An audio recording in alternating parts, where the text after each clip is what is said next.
Microsoft Word beginner to advance কোর্সের প্রথম ক্লাসে আপনাকে স্বাগতম। আমি যে সফটওয়্যারটি আপনাদের সামনে ওপেন করে রেখেছি এটাই হচ্ছে মাইক্রোসফট ওয়ার্ড। এটা সম্পর্কে হয়তো অনেকেই আপনারা পরিচিত, অনেকেই হয়তো এটা দেখে থাকবেন, আবার অনেকেও দেখে থাকবেন না। অনেকে হয়তো এখানকার বেসিক কাজগুলো জানেন, কিন্তু অ্যাডভান্স লেভেলের যে অনেক কিছু মাইক্রোসফট ওয়ার্ড দিয়ে করা যায় সেই বিষয়গুলো হয়তো জানেন না। তো এই টোটাল কোর্সে আমরা মাইক্রোসফট ওয়ার্ডের একদম বেসিক থেকে অ্যাডভান্স পর্যন্ত বিষয়গুলো দেখার চেষ্টা করব। তো দেখেন, এই যে সফটওয়্যার মাইক্রোসফট ওয়ার্ড, এটা মূলত ওয়ার্ড প্রসেসিং একটা সফটওয়্যার, অর্থাৎ আপনি লেখালেখির ক্ষেত্রে মাইক্রোসফট ওয়ার্ড আমরা ব্যবহার করে থাকি।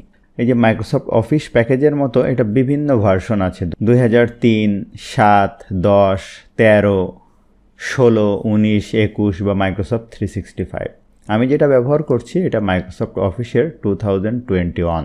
তো এই বিভিন্ন ভার্সনে পদ্ধতি একই, কিছু কিছু অপশান হয়তো আপনি কম বা বেশি পাবেন। আপডেট ভার্সন ব্যবহার করতে পারলেই ভালো। তো এই সফটওয়্যারগুলো আপনি কোথায় পাবেন সেটাও একটা প্রশ্ন হতে পারে।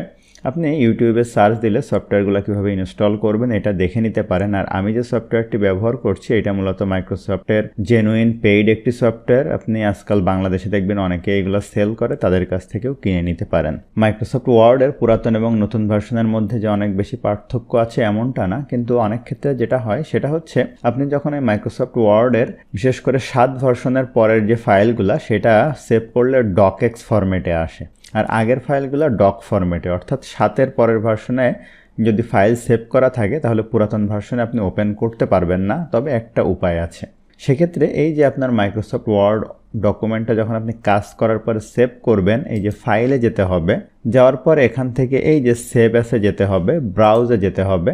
কোথায় সেভ করবে? ধরুন ডেস্কটপে। এখান থেকে এই যে ওয়ার্ড ডকুমেন্ট হিসাবে যদি আপনি সেভ করেন তাহলে এটা হবে ডক এক্স। আর যদি এই যে ওয়ার্ড 97 to 2003 এই ফরম্যাটে সেভ করেন তাহলে এটা যে কোনো ভার্সনে ওপেন করা যাবে। এটা মোটামুটি পার্থক্য আপনি জেনে রাখেন। এখন এই মাইক্রোসফট ওয়ার্ডটা আমি আগেই ওপেন করে রেখেছিলাম। এই ফাইলটি বা এই সফটওয়্যারটি কীভাবে ওপেন করতে হয় সেই জিনিসটা আমরা দেখে নিই। তো আপনি যদি আপনার কম্পিউটারে এরকম ডেস্কটপে যান, যাওয়ার পরে এখান থেকে এই যে যেখান থেকে সার্চ করতে হয় সফটওয়্যারগুলো, আমি উইন্ডোজ 10 ব্যবহার করছি। এখানে আমি যদি এই যে ওয়ার্ড লিখি তাহলে এইভাবে মাইক্রোসফট ওয়ার্ড আমাদের সামনে চলে আসবে। এটার উপরে ক্লিক করলে এইরকম একটি ইন্টারফেস আমাদের সামনে আসবে। এখান থেকে আমি সিম্পলি ব্ল্যাঙ্ক ডকুমেন্টের উপরে ক্লিক করব, তাহলে আমাদের একটি ব্ল্যাঙ্ক মাইক্রোসফট ওয়ার্ড ডকুমেন্ট চলে আসবে। এটা কিন্তু এখনও সেভ হয় নাই। তো সেভ করার জন্য আমাকে এই যে এখান থেকে এই যে কুইক অ্যাক্সেস টুলবার থেকে আমি সেভ করতে পারি, অথবা ফাইল থেকে এই যে সেভ অ্যাস থেকে ব্রাউজ থেকে আমি কোথায় করব? ডেস্কটপে। এটার একটা নাম দিলাম যে ক্লাস 1, এটা দিলাম। আমি ডক ফরম্যাটেও করতে পারি বা ডক এক্সে, অথবা আমি 97 to 2003-তে করতে পারি। তো আমি ডক ফরম্যাটেই করে নিলাম, অর্থাৎ এই প্রথমটাতে ওয়ার্ড ডকুমেন্ট যেটা। আমি সেভের উপরে ক্লিক করলাম। এখন যদি এটা আমি কেটে দেই, দেখবেন এই যে আমাদের ডেস্কটপে একটি ফাইল চলে আসছে। এটার উপরে আমি রাইট বাটন ক্লিক করে যদি প্রপার্টিসে যাই তাহলে দেখেন এটা এই যে ডকএক্স ফরম্যাট আপনি দেখতে পাচ্ছেন। যদি আমি এটা 97 to 2003-তে করতাম তাহলে এটা ডক ফরম্যাটে আসতো এই ফাইলটা। অথবা আপনি আরও একভাবে এই মাইক্রোসফট ওয়ার্ড ওপেন করতে পারেন, সেটা হলো কম্পিউটারে রাইট বাটন ক্লিক করে এই যে নিউ থেকে এখান থেকে যদি মাইক্রোসফট ওয়ার্ড ডকুমেন্টের উপরে ক্লিক করেন তাহলেও কিন্তু একটা ব্ল্যাঙ্ক মাইক্রোসফট ওয়ার্ড ডকুমেন্ট আপনার সামনে চলে আসবে। এই যে ক্লিক করলাম, এখানেও দেখেন একটা ব্ল্যাঙ্ক ওয়ার্ড ডকুমেন্ট এই যে চলে আসছে। তাহলে এই দুইটি পদ্ধতিতে আপনি করতে পারেন। অথবা অনেক ক্ষেত্রে যেটা করে অনেকেই, সেটা হচ্ছে আপনি এখানে ধরুন এই যে আমি গিয়ে ওয়ার্ড লিখলাম, এই যে ওয়ার্ড, অথবা এটার উপর রাইট বাটন ক্লিক করে দেখেন পিন টু টাস্কবার যদি করি তাহলে এই টাস্কবারও মাইক্রোসফট ওয়ার্ডটা চলে আসবে। এখন যদি এটার উপরে ক্লিক করি এরকম একটি ইন্টারফেস আসবে। এখানে বিভিন্ন রকম টেমপ্লেট আছে, এই টেমপ্লেটগুলো ব্যবহার করে আপনি বিভিন্ন জিনিস ডিজাইন করতে পারবেন। দেখেন বিভিন্ন টাইপের। আর টেমপ্লেটগুলো ছাড়াও আমি রিসেন্টলি যে ওয়ার্ড ডকুমেন্টগুলো এখানে ওপেন করেছি সেই জিনিসগুলো এখান থেকে আমাকে দেখিয়ে দিচ্ছে। তো আমি এখন এই মাইক্রোসফট ওয়ার্ড ডকুমেন্টটি এখান থেকে কেটে দিলাম। আমি এটাও ডিলিট করে দিচ্ছি। ডিলিট বাটন প্রেস করে এটার উপরে ক্লিক করলাম। ক্লিক করার পরে আমরা মাইক্রোসফট ওয়ার্ড ওপেন করার পর প্রথম যে কাজটা সবাই করি, যেহেতু আমরা ওয়ার্ডের জিনিসগুলো প্রিন্টিংয়ে ব্যবহার করি, আমরা লেটার লিখি, কোনো জিনিস লিখি বা ভার্সিটির পেপার লিখি, সেক্ষেত্রে পেজ সেটআপটা খুবই ইম্পর্ট্যান্ট। তো প্রথমে পেজ সেটআপ করার জন্য আমরা যে কাজটি করব, আমরা দেখেন এখানে হোম, ইনসার্ট, এখানে লেআউট আছে। এই লেআউটের উপরে ক্লিক করে এখানে সাইজ আছে, দেখেন এটা বাই ডিফল্ট লেটারে আছে। কিন্তু আমি তো লেটারে আসলে প্রিন্ট করব না, আমরা অফিসিয়ালি যে পেপারটা ইউজ করি A4 পেপার, এটার উপরে ক্লিক করলে পেজের সাইজটা দেখেন আমাদের সামনে থেকে চেঞ্জ হয়ে যাবে। এখন এই পেজ সেটআপটা আমার হয়ে গেল। এখন দেখেন এই উপরে হোম, ইনসার্ট, ড্র, ডিজাইন, এই যে বিভিন্ন রকম যে ট্যাব বা মেনুগুলো আছে, এটার আন্ডারে অনেকগুলা গ্রুপ আছে। দেখেন এই যে font group, paragraph group, style group, editing group, add in group, এটার আন্ডার থেকে বিভিন্ন রকম কাজ আসলে করা যায়। তো আমরা এই মাইক্রোসফট ওয়ার্ড যখন আমি ওপেন করছি, দেখেন বাই ডিফল্ট এখানে ক্যালিব্রি বডি ফন্টটা আসছে। ফন্ট নিয়ে হয়তো আপনারা অনেকেই জানেন যে আমরা এখানে যে জিনিসটা লিখি, যেমন আমি এখানে লিখলাম হচ্ছে রায়হান তানজিম, এইটা যে স্টাইলে আসলো এইটাকে ফন্ট বলে। এটা যদি সিলেক্ট করে এখান থেকে আমি এই যে ফন্টটা চেঞ্জ করে টাইমস নিউ রোমান লিখলাম, আমরা যে কম্পিউটারে আমরা বিভিন্ন বই খাতায় যে ফন্টটা দেখি এটা মূলত টাইমস নিউ রোমান ফন্ট। তো এই যে ফন্টটা স্বাভাবিক অবস্থায় মাইক্রোসফট ওয়ার্ড ওপেন করলে কিন্তু ক্যালিব্রি বডি আসছে। তো আমি যদি by default Times New Roman করতে চাই সেটাও কিন্তু করা সম্ভব। তো সেই কাজটা আমি কিভাবে করব? তো আমরা এই লেখাটা সিলেক্ট করে এখানে কর্নারে যদি ক্লিক করি, করার পরে এখানে একটি অপশান আসছে, আসার পরে এখানে দেখেন আমার এই ফন্টটা টাইমস নিউ রোমানটা সিলেক্ট হয়েছে। আমি যদি সেট অ্যাজ ডিফল্ট এটার উপরে ক্লিক করি, করে আমি দিস ডকুমেন্ট করব না, আমি সব ডকুমেন্টের জন্য করব, ওকে দিয়ে দিলাম। এখন এই ডকুমেন্টটা ধরেন আমি কেটে দেই, এটা কেটে দিলাম। আমি নতুন করে আর একটা ওয়ার্ড ডকুমেন্ট এখানে নিয়ে আসি, ব্ল্যাঙ্ক ডকুমেন্ট নেই, দেখেন বাই ডিফল্ট এখানে টাইমস নিউ রোমান চলে আসছে এবং ফন্ট সাইজ যে 11 সেটাও চলে আসছে। আপনি এইটাও চেঞ্জ করতে পারেন, যেমন আমি এই ক্লাস 1-এ গেলাম, এটা সিলেক্ট করে এখান থেকে প্যারাগ্রাফে যাই। আপনি যদি এই ফন্ট এখান থেকে 11 থেকে 12 করে দেন, করে সেট অ্যাজ ডিফল্ট দেন, অল দেন, ওকে দেন, এখন দেখেন এটা 12 হয়ে গেল। এটা আমি কেটে দিলাম, একটা নতুন পেজ ওপেন করি, সেটাতে ব্ল্যাঙ্কে যাই, দেখেন এই যে 12 চলে আসছে। তাহলে এই কাজটা আপনি কিন্তু একবার করে নিলে আপনি সারা জীবন এটা যতদিন কম্পিউটারটা রিইনস্টল না দিবেন এই সফটওয়্যারটা, ততদিন এইভাবে কাজ করতে পারবেন। এখন আমি এই ফন্ট নিয়ে আরেকটু কথা বলি। এই যে ফন্টটা, এই ফন্টটা কি আসলে দেখেন এখানে বিভিন্ন স্টাইলের ফন্ট আছে, এই যে দেখেন বিভিন্ন রকম। আপনি চাইলে নতুন কোনো ফন্ট ইনস্টল করে নিতে পারেন আপনার কম্পিউটারে, ঠিক আছে? এখন নতুন ফন্ট আসলে কিভাবে ইনস্টল করা হয়, আমরা যে কোনো ব্রাউজারে গিয়ে ধরেন আমি লিখলাম স্টাইলিশ ফন্ট, এটা লিখে সার্চ দিলাম, দেখেন এখানে বিভিন্ন রকম ওয়েবসাইট আসছে। আমি একটা ওয়েবসাইট ভালো ডা ফন্ট সম্ভবত এরকম একটা ওয়েবসাইট আছে, এই যে এটার উপর ক্লিক করলাম, করলে দেখেন এখানে বিভিন্ন রকম ফন্ট আসছে। আপনি ধরেন একটা ফন্ট আপনার ভালো লাগে সেটা আপনি ইউজ করবেন। ধরেন এই ফন্টটা, এই যে নাম হচ্ছে মেরিস, এটার উপরে ডাউনলোড করেন এই ফন্টটা, করে স্টার্ট ডাউনলোডের উপর ক্লিক করেন, করার পরে যে ওপেন ফোল্ডারে গেলাম, গিয়ে এটা রাইট বাটন ক্লিক করে আমি এক্সট্রাক্ট করি এই ফন্টগুলো। এখানে দেখেন কোথায় আসলো, এই যে মেরিস। এখন এই যে ফন্টের উপরে রাইট বাটন ক্লিক করে এই যে ইনস্টলের উপরে ক্লিক করেন। ইনস্টলের উপরে ক্লিক করার সাথে সাথে এই ফন্টটা এখন আপনি এখানে ব্যবহার করতে পারবেন। চলেন তো আমরা দেখি আছে কিনা। আর এই যে মেরিস দেখেন চলে আসছে। আগে কিন্তু এই ফন্টটা আপনি পেতেন না, এখন ব্যবহার করতে পারবেন যে কোনো সফটওয়্যারে। এই মাইক্রোসফট অফিস ছাড়া অন্যান্য ফটোশপ যা আছে সেখানে করতে পারবেন। তো এইভাবে আপনি নতুন নতুন ফন্টও ইনস্টল করতে পারেন।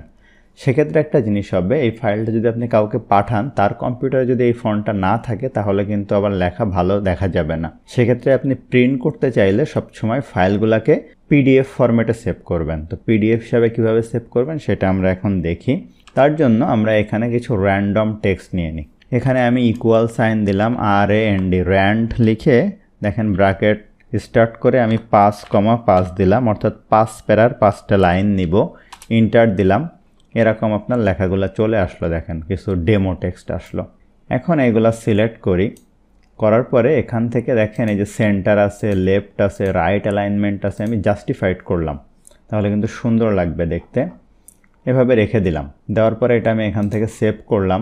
সেভ করার পরে এখন এই ফাইলটা আমি কাউকে পাঠাবো, তো তার কম্পিউটারে এই ফন্ট নাও থাকতে পারে। তখন আমি ফাইলে যাব, এই যে সেভ অ্যাসে যাব, ব্রাউজে যাব, ডেস্কটপে সেভ করব। এটা আমি করব পিডিএফ হিসাবে। দেখেন এই যে সেভ দিয়ে আমি সেভ দিয়ে দিলাম। এখন দেখেন এই ফাইলটা আমি ডেস্কটপে যাই, এটা তো ওয়ার্ডে থাকবেই, এটা কেটে দেই। আর দেখেন যে ক্লাস 1 এই যে পিডিএফ আকারে সেভ হয়েছে। এখন যে কাউকে দিলে এটা কিন্তু আর ভাঙবে না, সে খুব সহজে প্রিন্ট করে নিতে পারবে। তো আমি যে জিনিসটা দেখছিলাম, দেখেন এখানে কিন্তু যে সেভ করছিলাম, এই কুইক অ্যাক্সেস টুলবার বলে, এখানে আমার আনডু আছে, সেভ আছে। এই কুইক অ্যাক্সেস টুলবার আসলে কিভাবে আপনি বিভিন্ন জিনিস আনবেন, এটা আবার এখানে না রেখে এই কুইক অ্যাক্সেস টুলবারকে এই যে নিচে রাখা যায়, যে শো বিলো দ্য রিবন, এখানেও রাখা যায়। তো আমার এখানে আসলে ভালো লাগে না, আমি উপরে রাখবো শো অ্যাবভ দ্য রিবন, এখানে সুন্দর লাগে। এখানে যদি আরও কিছু জিনিস আমি আনতে চাই, দেখেন তার জন্য আমি ফাইলে যাব, অপশানে যাব, যাওয়ার পরে যে কুইক অ্যাক্সেস টুলবার আছে, যে পপুলার কমান্ড থেকে ওয়ার্ল্ড কমান্ড দিব। তো ধরেন আপনি কোনো একটা জিনিস আরও চান, এখানে অনেক অপশান আছে। দেখেন আমি ধরুন টেক্সট বক্স নিতে চাই, এই যে দেখি এই যে টেক্সট বক্স নিতে চাই, এই যে এটার উপরে ক্লিক করি, করে অ্যাড দিয়ে দিলাম, দেওয়ার পরে ওকে দিয়ে দিলাম। এখন দেখেন এখানে যে টেক্সট বক্স চলে আসছে। তো এখন আমি খুব সহজে এটার উপর ক্লিক করে যে কোনো জায়গায় যে টেক্সট বক্স ড্র করতে পারবো। বারবার টেক্সট বক্স নেওয়ার জন্য আপনাকে এই যে ইনসার্টে গিয়ে, এখানে দেখেন এই যে শেপে গিয়ে এই টেক্সট বক্স নেওয়ার কোনো দরকার নেই, এখান থেকে সম্ভব। এখন যদি আপনি এটা উঠিয়ে দিতে চান, আবারও ফাইলে যেতে হবে, যাওয়ার পরে অপশানে যেতে হবে, এই যে কুইক অ্যাক্সেস টুলবার, এই যে টেক্সট বক্স, এটা রিমুভ করে ওকে দিয়ে দেন, তাহলে এখান থেকে এই যে চলে যাবে। এখন এই যে বিভিন্ন লেখাগুলো, এই লেখাগুলো আমরা বিভিন্ন স্টাইল করতে পারি। দেখেন এই লেখাগুলো আমি সিলেক্ট করলাম, এটা তো এমনিতেই বোল্ড আছে, আরও বোল্ড করা যায়। আমি এই লেখাগুলো কন্ট্রোল এ দিয়ে সিলেক্ট করি, করে এখান থেকে টাইমস নিউ রোমান ফন্ট দেই। এখন এই লেখাটাকে আমি সহজে এখান থেকে বোল্ড করতে পারি, চাইলে ইতালিক করতে পারি। এই লেখাটাকে ধরুন আমি এখান থেকে এই যে আন্ডারলাইন করতে পারি। এখান থেকে কোনো একটা লেখাকে আমি চাইলে দেখেন এখান থেকে এই যে স্ট্রিক থ্রু করতে পারি, ঠিক আছে। এবং কিছু কিছু ক্ষেত্রে আমাদের সুপার স্ক্রিপ্ট সাবস্ক্রিপ্টের দরকার হবে, যেমন আমি লিখব হচ্ছে এক্স স্কোয়ার, এই যে 2 কীভাবে লিখব, এই 2টা উপরে যাবে, এটা সিলেক্ট করে এখান থেকে দেখেন এই যে ক্লিক করলে স্কোয়ার হবে। পরে যদি আপনি আবার লিখতে চান কিছু, এটাও কিন্তু উপরে হয়ে যাবে, তখন এটা আবার আনচেক করে নিতে হবে। এখন ধরেন আপনি লক 2 লিখবেন, এইভাবে নিচে এই 2টা নিচে আসবে, এইটা সিলেক্ট করেন, এটার উপর ক্লিক করলে এই 2টা দেখেন নিচে চলে আসবে, এটা আবার আনচেক করে নেবেন। এটাকে সুপার স্ক্রিপ্ট বলে, এটাকে সাবস্ক্রিপ্ট বলে। এগুলা সিলেক্ট করে আপনি এখান থেকে বিভিন্ন ফন্ট স্টাইল করতে পারেন, এগুলা বিভিন্ন স্টাইলিংয়ের জন্য প্রয়োজন হবে। এগুলা চাইলে এখান থেকে ব্যাকগ্রাউন্ড কালার দেওয়া যায়, আর যদি টেক্সট কালার চেঞ্জ করতে চান এখান থেকে আপনি টেক্সট কালার সহজে চেঞ্জ করতে পারবেন। এবার ধরেন এখানকার সব ফরম্যাটিংগুলো উঠিয়ে দিবেন, সেক্ষেত্রে যে এখানে আছে দেখেন ক্লিয়ার অল ফরম্যাটিং, তাহলে ফরম্যাটিং চলে যাবে। আর এখান থেকে খুব সহজে আপনি টেক্সটগুলো বড় করতে পারবেন, ছোট করতে পারবেন। এগুলা চাইলে আপনি দেখেন এই যে মাঝ বরাবর রাখতে পারেন, বামে রাখতে পারেন, জাস্টিফাইড করতে পারেন। হ্যাঁ, এছাড়া দেখেন আপনি এই যে মাইক্রোসফট ওয়ার্ড ডকুমেন্টটা, এটা টেনে নিচে উপরে যেতে পারবেন। এই যে আপনি যদি এখানে আরও কিছু লেখা অ্যাড করেন তাহলে একটু বোঝাতে সুবিধা হবে। 10,10 দিয়ে দিলাম, তাহলে দেখেন এটা মাইক্রোসফট ওয়ার্ডে আপনার কতগুলো পেজ আছে। দেখেন এখানে মাইক্রোসফট ওয়ার্ডে টোটাল পেজ আছে 4টা, আপনি আছেন 1 নাম্বার পেজে। এখন এটাকে আপনি এই যে এখান থেকে জুম ইন জুম আউট করতে পারেন এইভাবে, এই পেজগুলো এইভাবে দেখার জন্য, অথবা কন্ট্রোল বাটন প্রেস করে আপনি মাউসের স্ক্রল বাটন ঘুরিয়েও এই জুম ইন জুম আউট করতে পারেন। আমি আরও একটু জুম ইন করি, দেখেন এখন আমি ভিউতে যাই, যাওয়ার পরে এখানে বিভিন্ন লেআউট আছে, এই জিনিসগুলো দেখেন এখানেও আছে। যে রিড মোডে ক্লিক করলে শুধু পড়ার জন্য আপনার এটা ব্যবহার হবে। আমি এসকেপ বাটনে প্রেস করে পিছনে চলে যাই। এটা আছে প্রিন্ট লেআউট, যেটা এখন ডিফল্ট আছে। এটা ওয়েব মোড, অর্থাৎ ওয়েবসাইটে দিলে কেমন আসবে সেটা। তো আমি প্রিন্ট লেআউটে চলে যাচ্ছি। এবং এখানে একটা জিনিস আপনার, যে আমি রুলারে ক্লিক করা, রুলার দিয়ে আপনি এই লেখাগুলো এইভাবে, আপনি রুলারটা আপনার প্রয়োজন হবে, কারণ এইভাবে বিভিন্নভাবে আপনি লেখাগুলো যখন আমরা অ্যালাইনমেন্ট ঠিক করব তখন এই রুলারটা প্রয়োজন হবে। রুলার খুব ইউজ করি। গ্রিড লাইন দিয়ে আপনি কোন এরিয়ার ভিতরে লিখতে পারবেন, ওই এলাকাটা দেখতে পারবেন, এটা প্রিন্ট হবে না। এখন এখান থেকে আপনি এইটা 100%-এ ক্লিক করলে 100% চলে আসবে। আর এখানে জুমের উপরে ক্লিক করলে কত পার্সেন্ট জুম দেখতে চান সেটা আপনি এখান থেকে জুম করতে পারেন। তো আমি 100%-এ ক্লিক করলাম। এরপরে দেখেন এটা যখন আমি জুম আউট করছি, এটা দেখেন এই 1 পেজে আসতেছে, এর বেশি কিন্তু আসছে না। আমি যদি এখানে মাল্টিপল পেজের উপরে ক্লিক করি তখন দেখেন এই যে অনেকগুলা পেজ আপনি একসাথে দেখতে পাচ্ছেন। যদি 1 পেজে ক্লিক করা থাকে তাহলে যতই জুম আউট করেন আপনি কিন্তু একাধিক পেজে দেখতে পাবেন না। তো মাল্টিপল পেজ থাকতে হবে। আর অনেক ক্ষেত্রে এখানে যে ভার্টিক্যাল না থেকে স্লাইড টু স্লাইড থাকার কারণে অনেকে কিন্তু এই পেজগুলো ঠিকভাবে দেখতে পান না। তখন খেয়াল করবেন যে ভার্টিক্যালে ক্লিক করা আছে কিনা। তো এখন আমি আবারও ভিউ থেকে এটা 100% করে নেই। এখন দেখেন এখানে হোমের আন্ডারে আরও বেশ কিছু জিনিস রয়েছে। এরপরে দেখেন এখানে আরেকটা দারুণ জিনিস রয়েছে হোমের আন্ডারে, যে ফরম্যাট পেইন্টার। দেখেন এখানে আপনি একটা ফরম্যাটিং করলেন, এই ফরম্যাটিং এরকম। এই ফরম্যাটটা আপনি পেইন্ট করে এই লেখাতেও দিতে চান, তো সেটা আপনি ফরম্যাটিংটা ধরেন জানেন না, সেক্ষেত্রে এই লেখাটা সিলেক্ট করে যে ফরম্যাট পেইন্টারের উপর ক্লিক করে যেখানে অ্যাপ্লাই করতে চান দেখেন অটোমেটিক এই ফরম্যাটিং হয়ে গেল। ঠিক আছে, আবার Ctrl Z প্রেস করে আগের অবস্থানে চলে যাওয়া যাবে। তো আশা করছি মাইক্রোসফট ওয়ার্ডের প্রথম যে ক্লাসটা আপনাদের বাস্তব জীবনে অনেক উপকারে আসবে। তো ধন্যবাদ সবাইকে, কথা হবে পরবর্তী ভিডিওতে।